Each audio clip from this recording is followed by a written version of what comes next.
O, di ba? Ayan, may unggoy. Ayan sila, pamilya yata sila, oh. O, di ba? Nandito tayo sa Nasugbu, Batangas. Dulo na pala to. Kung makikita nyo doon, dagat na to doon eh. Tapos makikita nyo, ayun, bundok. Bundok yan dyan. Bundok. Tapos, kasi, wala lang, na-intriga lang ako kanina kasi hindi na rin ako nakapag-video. Pero subukan natin makadaan next. Malay mo, maikot natin ulit. Tagusan lang pala din to. Pero ilang oras din yung biyahe ko eh. Kaya nga, diba, first time kong dumaan dito, mapunta dito. Medyo natagalan talaga.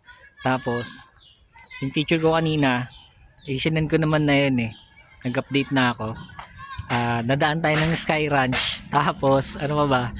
Highlands. Nagulat ako kanina nandun. Hindi lang ako nakapag-video kasi ano na, yung oras natin. At ayun, tignan natin kung makakabalik tayo doon. Eh, lobat na rin naman na tayo. Titignan natin kung saan ako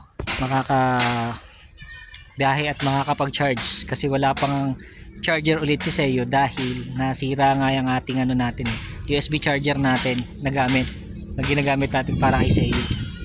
Eh ayun, kaya lobat tayo ngayon. Itong video na to, siguro mga ilang minutes lang. At ayun, wala tayo eh. Lobat tayo. Pero lawak pala dito. Nagulat ako kasi bundok na talaga yung dinaanan natin. Ito subdivision yata to or mga condo. Diyan. Akin to yung ano na to, tatak, diba? Dito na yung CS ko nga pala. Ayan, sir. Saan di magalit. Sir, okay na.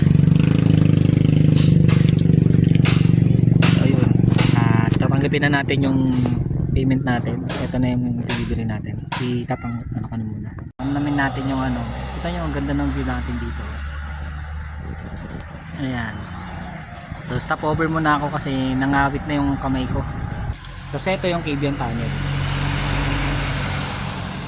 Ayun. Syempre di maiwasan dahil nga galing tayo Manila, naikot natin Santa Rosa, Binyan, tapos Batangas tayo, dulo ng San Ildefonso. Tapos ayun, nagsugbo tayo, Nasugbu Batangas. So doon natin din wrap up yung delivery natin na isang camera. Makikita niyo naman nandoon si Sir. Ayun, tahimik lang siya. So ngayon, magkakape lang muna tayo kasi nagpaalam naman tayo kay Nanay na kape. Ayan, ayun si Nanay. Oh. Nay, kaway po. Ayan si Nanay. Ayan, siya yung bantay dito. Sa inyo to, Nay, di ba? Ayan, pesto to ni Nanay. Ayan. So, Nay. Ito muna ako, Nay. Kapi lang po. So, dito, pwede kayong magkape. O, ayan. May mga pagkain din dito. May mga noodles. Pwede magpaluto ba dito, Nay? Pwede po. Ayun, pwede raw magpaluto. Ngayon kasi, medyo malapit na rin naman ako dito kasi taga-Tansa lang ako. Pwede muna tayo.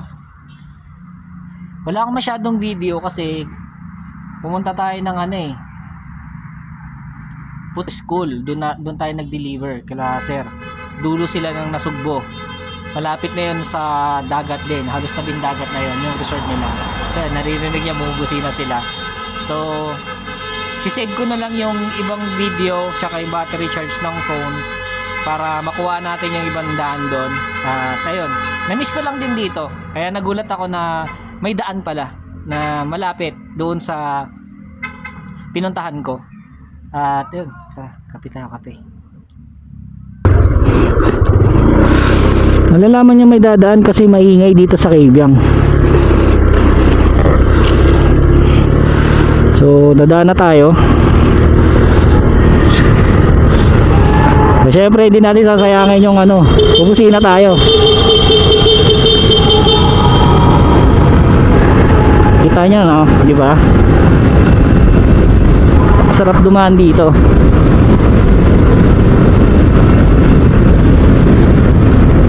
Yan.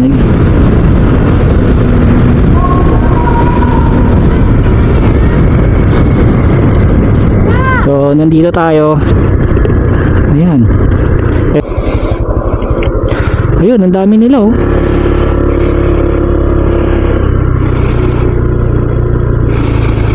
Ayan, oh. Sana nakikita niya sila. Ayan. Ayan. At hindi sila nangahabol ng tao. Siguro pinakain sila kanina ng van. Ayan.